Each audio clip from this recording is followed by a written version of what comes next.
Olá, é sempre uma alegria quando temos a oportunidade de refletir em torno da doutrina espírita. Reunidos em torno da mensagem espírita é oportunidade extremamente importante e grata aos nossos corações. Falar da doutrina espírita necessariamente é refletir em torno do Evangelho de Jesus. A proposta que o Espiritismo nos oferece, nos traz, é exatamente esta de nós compreendermos que somos espíritos imortais, entendermos, não só no campo intelectual, mas emocional, de que nós somos um espírito que trafega por alguns momentos num corpo físico, mas que a jornada continua quando nós nos desligamos da vestimenta física para retornar para casa. Que estamos em momento de exílio, de que esses dias em que a reencarnação nos faz aqui vinculados são passageiros, porque nós viemos e teremos o destino natural de retornar a casa, o mundo espiritual. Então, assumir-se, entender, mesmo sob o esquecimento, mesmo sob o peso intenso do corpo físico, ter essa percepção clara de que somos espíritos imortais e que a jornada da reencarnação e que estar reencarnado é apenas o grande convite que a vida nos faz para compreender melhor, aprender das leis de Deus. E a lei maior, o máximo das leis de Deus, como sintetiza Jesus, é o amor. O nosso desafio de reencarnar é aprender esta síntese que Jesus faz na conversa com o doutor da lei, dizendo que o maior mandamento da lei de Deus é amarás a Deus sobre todas as coisas e amar ao próximo como a si mesmo.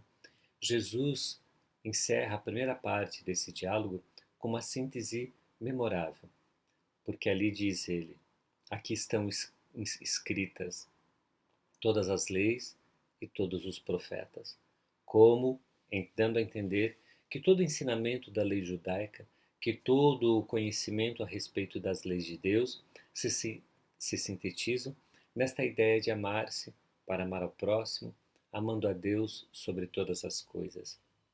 Então, nesse processo evolutivo, nesse processo de conquistas das coisas da alma, o amor é o verdadeiro destino para todos nós. E Jesus é o modelo incomparável sobre amar e compreender quais são os caminhos para chegar a Deus. Porque ele mesmo afirma que ele é o caminho, a verdade e a vida, que ninguém vem aí ao Pai senão a partir dele, dos seus ensinamentos, da sua proposta, e nos conforta dizendo que ele é o nosso bom pastor, que ele nos guiará, que não deixará nenhum de nós, das suas ovelhas, se perder. Então, debruçar-se sobre o Evangelho de Jesus, compreender as figuras que conviviam com ele, que aprenderam dele naqueles dias distantes da Palestina, é exercício para o coração de todos nós.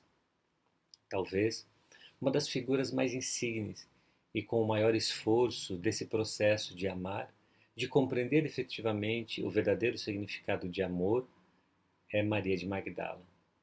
Relata Amélia Rodrigues, no seu livro Primícias do Reino, de que era uma mulher bela. Todos a admiravam pela beleza, pelos traços invulgares do rosto, o corpo formoseado, e então vendia ilusões em uma vivenda de grandes proporções. Os ouros, os artesanatos mais raros, os tecidos, as essências que vinham de terras distantes, assim se fazia a sua vivenda, onde recebia aqueles que vinham ali então comprar as ilusões que ela vendia. Mas, ao mesmo tempo que era uma mulher desejada, admirada, invejada, também possuía profundos tormentos, em processos obsessivos de grande vulta. Então, nesse balançar entre as ilusões do mundo, as conquistas que o mundo tanto admira e as perturbações da alma, os desesperos do processo obsessivo, vivia Maria de Magdala, entre lá e cá. E foi num desses dias de profunda tristeza, apatia, de prostração verdadeira, em que as entidades espirituais lhe acercavam mais a miúde, perturbando-lhe os sentidos, é que uma das suas servas, conduída pelas dificuldades que aquela mulher passava, lhe falava então de um rabi que estava pernoitando em terra próxima, à beira do lago de Genezaré, como também Magdala se fazia. E então ela, ao mesmo tempo que anima-se pela notícia, ela cai em si e diz: Eu sou uma mulher pecadora. Eu não mereço estar com um homem santo. Como dizer que eu poderia estar com ele? Porque eu não posso. Eu macularei a sua santidade, a sua pulcritude. E a serva insiste, mas é ele quem disse que veio buscar, achar aquilo que estava perdido e que não são os sãos que precisam de médico. E então, incentivada por aquelas palavras, ela pede então ao servo para que preparasse o barco e então, a altas horas da madrugada, uma embarcação singra as águas do lago de Genezaré para aportar em praia próxima. E ela então, sabendo que pernoitava na casa de Simão Pedro, vai buscar a casa do pescador e quando cruza os umbrais daquela casa simples, narra-nos a Amélia Rodrigues, era como se aqueles olhos lhe conhecessem desde há muito, como se aquele homem lhe esperasse naquela noite para encontro adrede marcado. Ela então conversa a madrugada dentro, abre o seu coração, fala das dores da sua alma e ele lhe fala de um amor que ela anelava, mas desconhecia. E então, resoluta, tomada de uma nova paixão, de um novo amor, entendendo agora que não era mais aquele amor que ela buscava e não encontrava nas noites infinitas dos prazeres ilusórios, pois que aquele amor era a água salobra que ela, quanto mais bebia, mais sede tinha. Mas ele lhe falava de um amor que era uma água cristalina, que ela tomaria e então aplacaria e preencheria sua alma de paz e plenitude. E entende então que aquele homem realmente era o bom pastor, era o médico da sua alma. E daquela manhã em diante, Magdala nunca mais veria a Maria de Magdala como todos a conheciam, porque logo na manhã seguinte ela abre o seu lar e distribui tudo: os tecidos raros, as essências distintas, a prataria, as louças, ela distribui a todos, aos pobres, àqueles que passavam na rua. Ela desfaz todo o seu lar. E então, aqueles mais precipitados imaginavam, ela deve estar louca. Já havia então o comentário a miúde de que ela era tomada por demônios de tempos em tempos, agora diziam definitivamente estava louca. Mas ela enlouquecera pela mensagem de Jesus. Na verdade, aquilo que o mundo chamava de loucura eram os primeiros passos para a lucidez do seu caminhar. E a partir de então, as pessoas que queriam encontrar a Maria de Magdala a achariam na multidão que seguia Jesus. Ela era a bengala dos velhos, o amparo dos coxos, a guia dos cegos, naquela multidão de estropiados, afaimados, dos párias da sociedade que iam beber então na mensagem de Jesus o alento e o consolo para suas almas, como ela também o fazia. E nunca mais foi a mesma. Desde aquele dia, Maria de Magdala permaneceu resoluta, firme a seguir Jesus. Porque imaginem a situação de alguém que passa a conviver com Jesus e com aqueles que o seguiam, quando da sua desencarnação, após a crucificação, ela vai ter com eles, pois que Jesus escolhera ela. Poderia escolher a Maria, sua mãe, a Marta ou Maria, as irmãs de Lázaro, aquele que convivia na intimidade do lar, a João, aquele que ele tanto amara, a Pedro, a quem ele herdara a liderança do apostolado, ele escolhe a Maria de Magdala, representando ela então como o grande esforço de seu erguimento pessoal. Como ele mesmo dissera a ela, o amor cobre a multidão de pecados. E quando ela vai, em certa noite, ter ao encontro dele para mostrar publicamente a sua mudança, a sua transformação, e ela então avança salão adentro na casa do publicano, que oferecia então um repasto a Jesus e mais algumas outras autoridades da cidade onde estavam, e ela então lava-lhe os seus pés com suas lágrimas, enxuga com seu cabelo, unta-lhe com perfume de nardo, essência rara que ela guardara, a única das suas posses de outrora, Jesus lhe junta do chão, levanta-lhe para dar-lhe dignidade e pergunta ao proprietário da casa: Zaqueu, tu que és um homem de negócios, quando alguém lhe deve 10 moedas e outro lhe deve 100, e ambos não podendo lhe pagar, você perdoa a ambos, qual dos dois lhe será mais grato? Aquele que lhe deve 100, é verdade. Então, diz Jesus, o mesmo se dá com essa mulher. Muito lhe será perdoado dos seus pecados, porque muito amou. Então, a disposição de Maria de Magdala refaz todo aquilo, a sua trajetória de erro. E mesmo quando o apostolado não acredita na boa nova que ela traz, na notícia que ela traz do retorno de Jesus, da imortalidade que ele tanto prometera e agora comprovara, mesmo quando eles saem 2 a 2 para pregar o Evangelho e ninguém gostaria de tê-la como companhia, porque o seu passado ainda pesava na história de todos eles e haviam com um certo preconceito, ela retorna para Magdala. Para o mesmo burgo onde ela houvera errado e tropeçado profundamente, ela vai recomeçar a vida, vai buscar um trabalho digno, vai trabalhar com humildade e fica ali até quando um grupo de leprosos, de rancenianos, chega da Síria distante buscando ao mestre e quando lhes pergunta, ela que se depara com aquele grupo de adoentados, ele dá a triste informação de que Jesus já houvera sido desencarnado na crucificação infame, mas lhe fala das boas novas, lhe fala das mensagens, das histórias que escutara de Jesus e acalenta o coração daqueles aflitos, que logo em seguida são expulsos pelas autoridades locais, porque ali não poderiam ficar, e são então mandados, como tantos eram, assim aconteciam, para o Vale dos Leprosos de Jerusalém. Mas Maria de Magdala decide segui-los, porque ela saberia que aqueles precisavam ouvir a mensagem que ela tinha.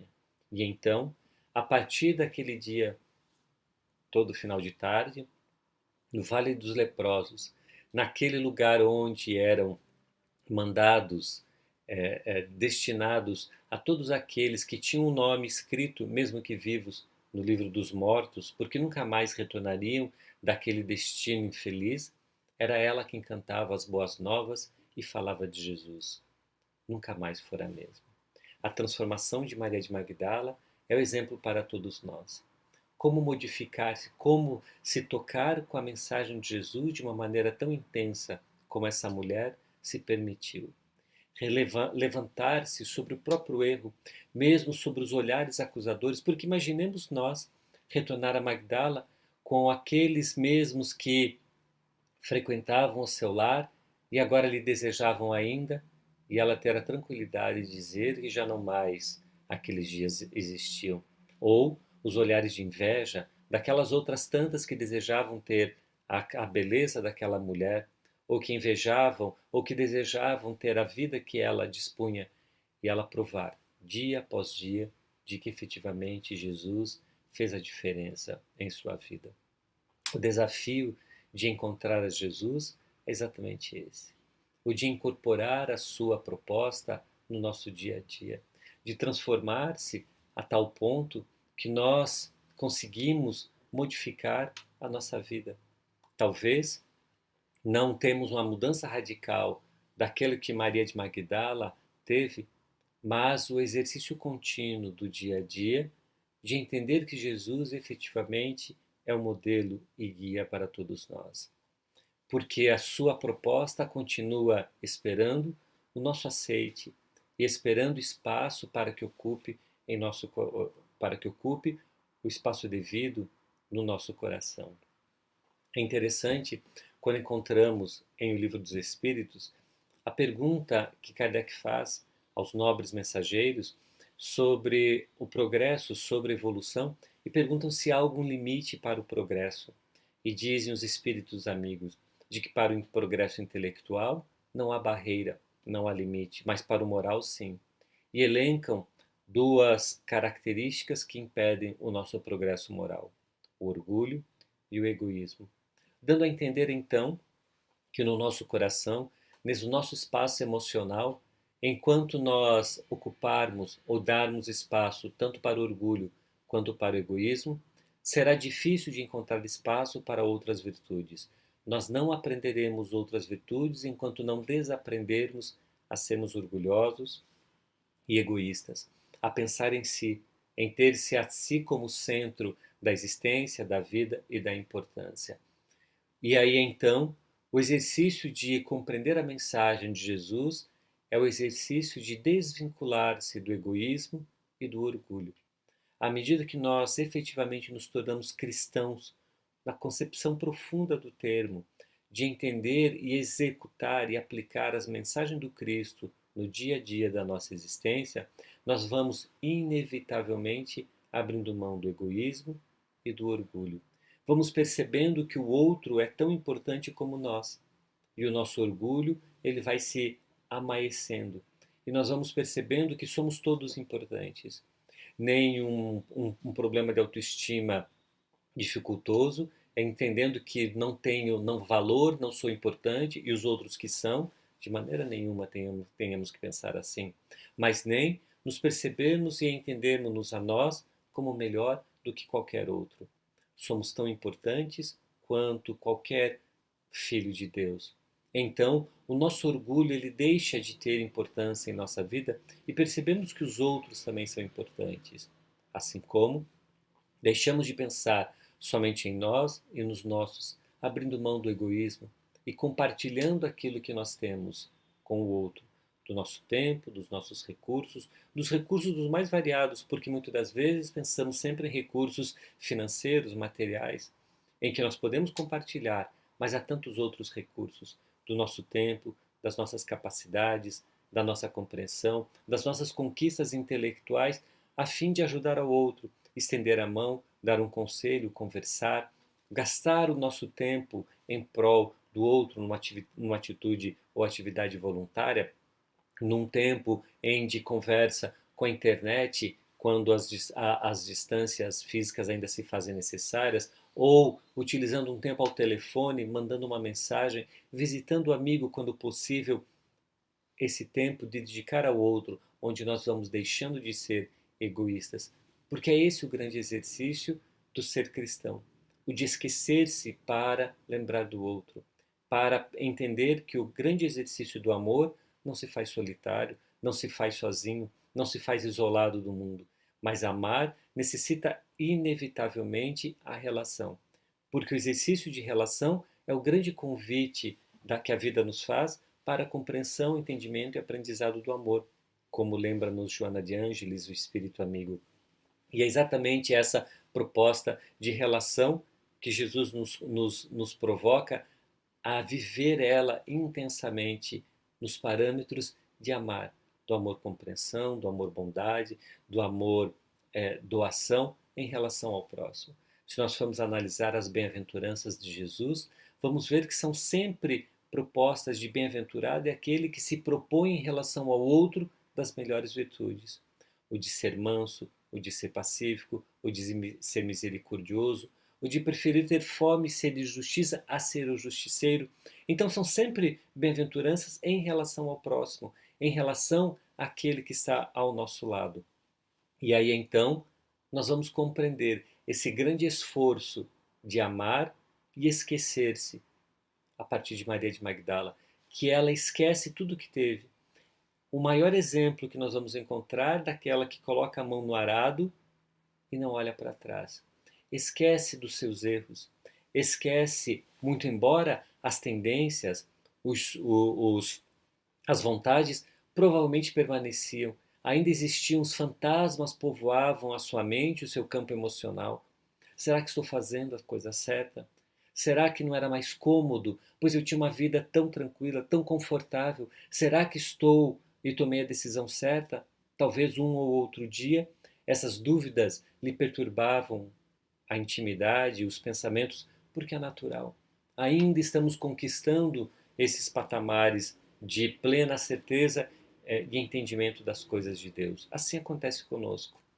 Quantas vezes pensamos, mas será efetivamente de que a providência divina nos atende em todas as necessidades? Será que Deus cuida de nós sem exceção? Será que aquilo que ocorre comigo está ocorrendo da melhor maneira possível, da maneira mais adequada? E então nós vamos, em meio a dúvidas, baixamos a cabeça e continuamos esse caminho, esse entendimento de Deus como sendo o Pai, o amparo de todos nós a todo instante. E vamos encontrando em Jesus essa referência tão importante para caminharmos. Quando, naqueles dias, Maria de Magdala, após os longos anos no Vale dos Leprosos, em Jerusalém, ela mesma adquire a hanseníase, desenvolve e então exulta ao perceber que ela também agora era uma igual a eles. Padecia dos mesmos tormentos daquela doença, à época tão infecta, e então continua pregando até as forças físicas lhe permitirem. E quando percebe a desencarnação próxima, decide-se então por realizar o último sonho, ver pela última vez a mãe daquele que lhe transformou a vida e lhe modificou. E sai então de Jerusalém até Éfeso, onde Maria, à época, morava com João. E as portas de Éfeso, descreve Amélia Rodrigues, ela já combalida com as forças mínimas do corpo físico, a doença já lhe exaurindo todas as capacidades, ela desfalece as portas de Éfeso, quando então um casal de recém-convertidos ao cristianismo lhe encontram e vai amparar aquela mulher caída à beira do caminho. E ela então lhe fala do seu destino, da sua vontade, do que desejava, e eles então a encaminham até Maria, a Mãe Santíssima, e é nos braços daquela que deu à luz a sua referência de vida que ela desencarna, modificando então a sua existência desde aquele dia. Nunca mais Maria de Magdala fora a mesma desde que encontrara Jesus. A sua vida se modificara em profundidade, não sem dificuldades, não sem questionamentos, não sem o ontem lhe batendo a porta das emoções e da mente, lhe perturbando o este ou aquele dia. Isso acontece com todos nós. Nós também, quando nos decidimos a modificar, a reestruturar o nosso caminhar, também encontraremos dias difíceis, também encontraremos das perturbações e do ontem nos batendo à porta. É natural que isso aconteça, mas permaneçamos firmes. Entendamos a cada dia desses, quando a fé vacilar, quando nós nos questionarmos sobre o que eu estou fazendo, se esse é o melhor caminho, se efetivamente deveremos seguir a Jesus, agora sob a ótica, sob as explicações, sobre a proposta que a doutrina espírita nos oferece, retomando a mensagem de Jesus na sua pureza. Quando nós formos tomados de dúvida, tranquilizemos-nos na oração. Baixemos a cabeça e continuemos caminhando. Logo mais, a fé se reestruturará, o coração estará mais tranquilo e nós permaneceremos neste caminhar. A conquista de seguir com Jesus ao longo da existência talvez seja de uma das primeiras das nossas existências, das nossas vidas, que nós o façamos. Talvez o nosso reencontro com Jesus, tal qual Maria de Magdala fez, naquela distante Galileia de 2000 anos atrás, conosco esteja se dando, acontecendo nessa reencarnação. Agora, efetivamente, Jesus passa a ter significado em nossa existência. Conseguimos compreender que viver com Ele é uma felicidade incomparável, daquelas felicidades que muitas das vezes nós elegíamos em outras experiências reencarnatórias, em outras experiências de vida, quando preferíamos viver com as ilusões do mundo, com as loucuras do mundo e os convites que o mundo nos fazia. Agora, quando nós reencontramos Jesus, quando Ele programou esse reencontro de nós com Ele, para que nós, nesse momento de amadurecimento de nossa existência, pudéssemos reencarnar e novamente escutar a sua mensagem, que ela efetivamente se cale em nossa intimidade. Que possamos guardar no coração as promessas de Jesus e os seus direcionamentos. Que possamos nos esforçar dia após dia, no silêncio daquele que trabalha na intimidade a fim de conquistar as virtudes necessárias para amar ao próximo como nos amamos, entender o que efetivamente é amar-se, para compreender o que efetivamente é amar ao outro, amando a Deus acima de todas as coisas, e efetivamente podemos ser cristãos, porque só o seremos quando nós formos reconhecidos por amarmos-nos uns aos outros. É este o conselho que Jesus nos faz, é essa a orientação maior de Jesus, o de amar. Então, que possamos efetivamente nos permitir a grande ventura de aprender a amar. Nesses dias difíceis de pandemia, em que todos nós sofremos os impactos dessa ou daquela maneira, que muitos de nós tivemos que nos apartar dos amores através da desencarnação súbita que aconteceu de amigos, de amores, de parentes, que aproveitemos também esses dias difíceis, desafiadores, quando estamos afastados socialmente uns dos outros, para entender que esses também são dias de aprendizado de amar. De amar-se, amar o outro nas suas necessidades, nas suas dificuldades, nas suas dores, e então compreender que esses dias também são de lição para todos indistintamente e que possamos aproveitar para também, nesses dias, compreender qual é a lição que ele vem me trazendo, o que esses dias de dificuldade, desafiadores, vêm ensinando-me, o que eu aprendi, qual foi a pequena lição nesse grande espectro do amor que esses dias me permitiram, a da compreensão, a da empatia, a do entendimento, a do não julgamento em relação ao outro. Cada um de nós acaba tendo a possibilidade de aprender um pouco mais da lição do amor, porque a vida e fomos enviados, convidados a reencarnar, justamente porque esse é o momento aprazado e esses são os dias melhores para o nosso aprendizado do amor. Não importa onde estivermos, onde estamos, não importa com quem nos cerque, sempre será a oportunidade do amor. Porque não haveria situação mais difícil e desafiadora do que de Maria de Magdala, ex-meretriz, julgada inclusive por aqueles que seguiam a Jesus, o seu apostolado, sem nenhuma possibilidade, a princípio, de conviver, de viver e de falar da mensagem de Jesus, ela permanece resoluta. Todos a abandonaram, ela nunca abandonou Jesus. E ao final, desencarnou nos braços de Maria, sendo recebida no mundo espiritual por Jesus, como nos informa Amélia Rodrigues. Que tenhamos então, desses grandes homens e mulheres do Evangelho, a nossa referência, daqueles que desejam a seguir Jesus. Muita paz a todos nós.